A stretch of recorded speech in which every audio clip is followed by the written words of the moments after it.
कि मेरे हाथ में अगर एक 2,000 रुपए का नोट हो और एक हाथ में 2 रुपए का सिक्का हो और अगर दोनों मेरे हाथ से गिर जाए, मुझे बताइए आवाज कौन करेगा, नोट या सिक्का? ऑफ कोर्स सिक्का।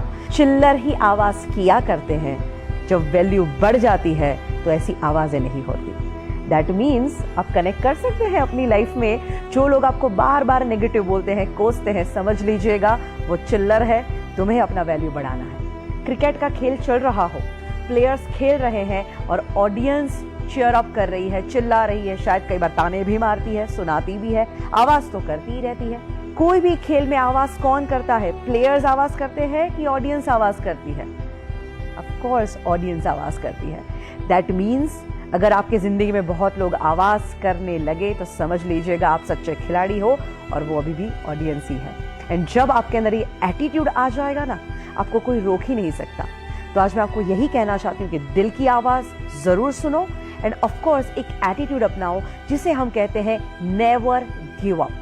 जिंदगी में हार मानो ही नहीं। कितने सारे लोग हैं जिन्होंने इस एटीट्यूड को अपनाया और अपनी लाइफ को चेंज कर दिया। सबसे बड़ा एग्जाम्पल है अब्राहम लिंकन। दोस्तों, उनकी ज़िंदगी से इतना इंस्पिरेशन मिलता है क्योंकि जो बंदा गरीबी में जन्म लेता है, इतनी तकलीफें भुगतता है, इतनी हद तक वो डिप्रेशन में चले गए थे कि कुछ समय तो उनके जीवन का ऐसा बीता कि अगर कहीं चाकू छुरियां हैं तो वो वहाँ से चले जाते थे क्योंकि उनको ये डर था कि कभी मैं वो चाकू उठा के अपने आप को मार न दूँ। इस टाइप के डिप्रेशन में चले गए। उसके बाद बिजनेस में फेलियर के बाद जब वो पॉलिटिक्स में आए, वहाँ पे भी क्या हुआ? Continuously failures. बट फिर भी बंदे ने हार नहीं मानी, प्रयत्न करता गया और एक दिन आता है जब वो अमेरिका के प्रेसिडेंट बनते हैं और ऐसे प्रेसिडेंट जो आज भी लोगों को इन्फ्लुएंस कर रहे हैं। He was the most influencing president ever in USA. He never give up. तो आप क्यों गिव अप करते हैं? थॉमस अल्वा एडिसन, मुझे लगता है सैल्यूट है इस बंदे को, क्योंकि उस बंदे के अंदर जो भावना थी कभी हार न मानने की, प्रयत्न करने की।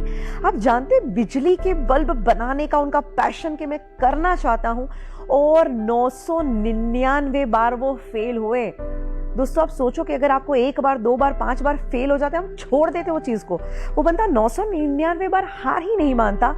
और तब जब वो बिजली का बल्ब ढूंढता है, तब एक इंटरव्यूअर उनके पास आते हैं और इंटरव्यू लेते हैं और कहते हैं कि थॉमस, आपको कभी शर्म नहीं आई कि आप 999 बार फेल हुए? थॉमस हंस के कहते हैं कि नहीं।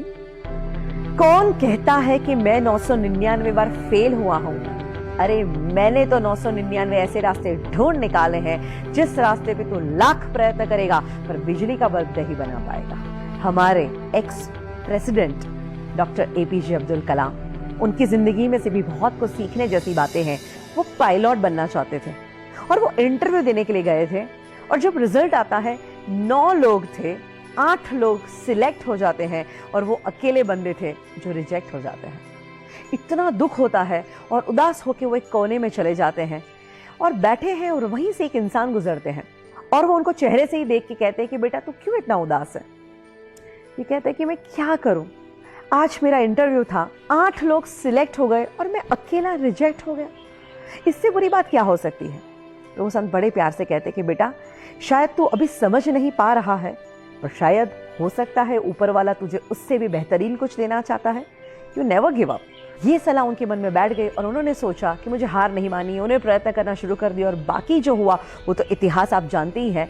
बड़ी घटना घटी जब उन्होंने as a president supersonic plane में ट्रैवल किया, और जब वो लैंड करते हैं वहाँ पे ढेर सारे पायलट थे जो उनको सैल्यूट कर रहे थे, उनको सलामी दे रहे थे, उनके पद को जो रिस्पेक्ट देते हैं। और सारे पायलट जब उनको सैल्यूट करते हैं तब उन्हें याद आता है कि अगर उस दिन मैं पायलट बन गया होता तो शायद आज का दिन मुझे नहीं मिलता।